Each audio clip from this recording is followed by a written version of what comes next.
Music has resulted in a whole generational lifestyle during my era or eras before this era. People don't pay attention to it. Those that know, but those that don't will understand after this podcast. Music has influenced so many lives. Because imagine someone going to a studio. I remember back in the day, like 2008, there used to be like books with African songs, like Two Face with the Westlife, all of them songs written. And I remember girls in my class at that time, even guys, buying those books and they could recite this whole music, love music, rap You said music. books? Yes, books. They had Oh. books that had lyrics.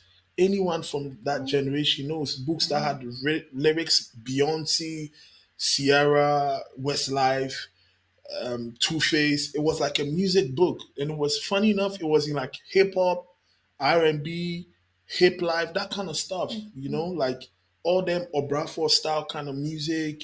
The rap and the soul and the music and all of that.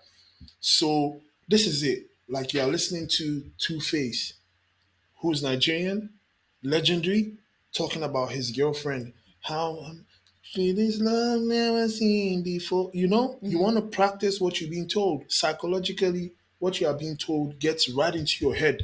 You don't have to even think about it because you've bought into the concept. So you don't have to even think about it. Look at all these rap stuff from eras of your hip hop stuff in America, Tupac and everything. People want to behave like Tupac. Even till now, people want to behave like um, Fela. People want to behave like all those great musicians all over the world. There's this South African, no, it's not. It's one of these francophone countries. The guy has music from back in the day, like all his songs. I don't even understand French songs, but I'm moving to the rhythm. Want to hear it? I want to dance. I want to twist my waist. What? All of it. Mm-hmm. Mm-hmm. You get it. So music has a relation extremely with a certain lifestyle in a particular era. Mm-hmm. Because when you look at music from hip hop from 1980s to now, from 1980s like a decade, you would see a certain lifestyle, trend of clothes, trend of dressing, trend of behavior patterns, That's my trend of culture. That's culture. exactly. It's Mm-hmm. music is very cultural because in itself it gives people a view or an opinion to express themselves or how they feel about certain situations. You see someone want to dress like I used to have a lot of junior clothes because I believe in that concept. Like first time I had 50 Cent, I was like, who's this guy? Go shorty, it's your birthday. And I've been in love with that man, like because of his mindset.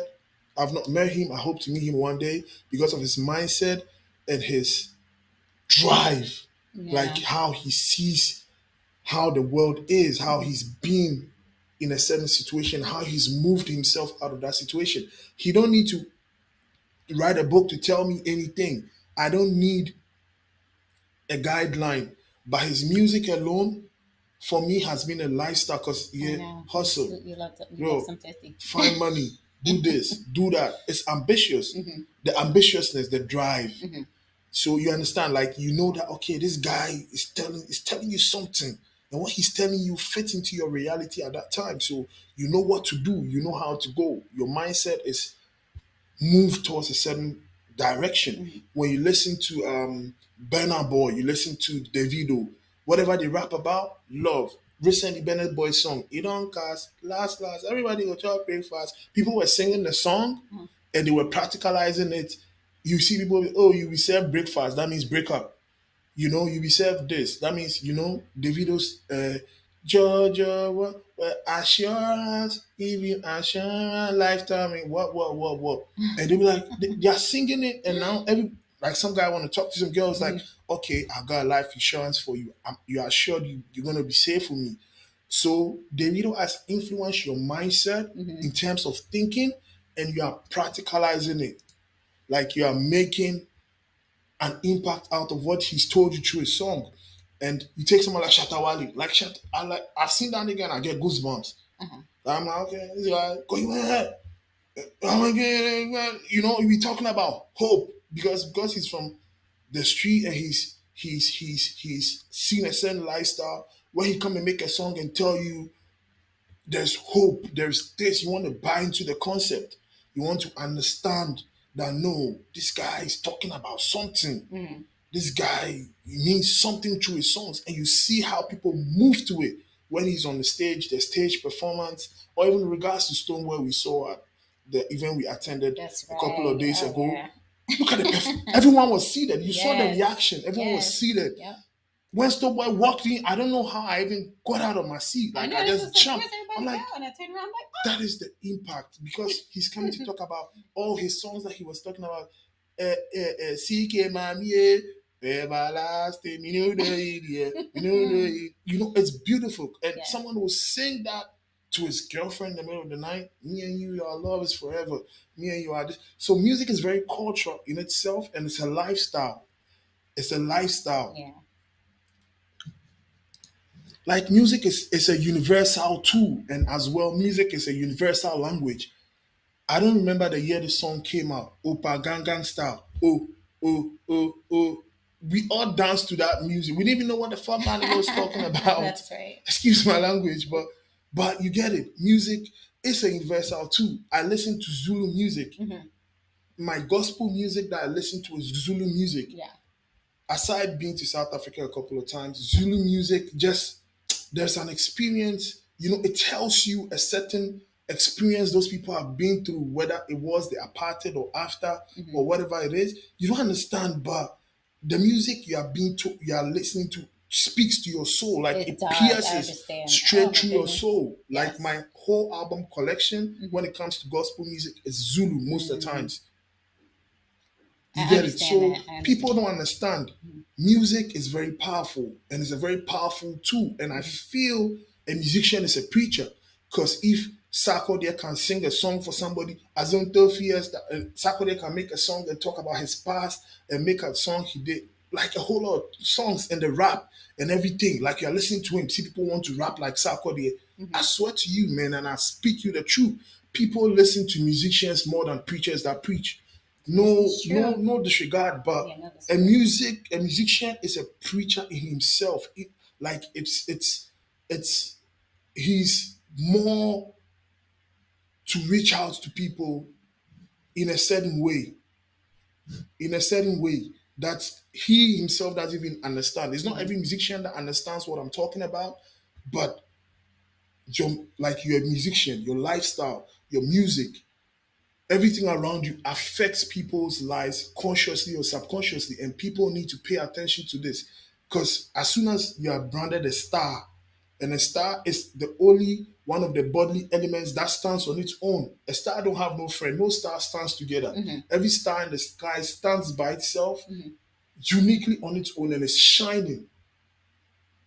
Group of stars, which is part of the galaxy, but every star stands for itself. It's shining and Yeah.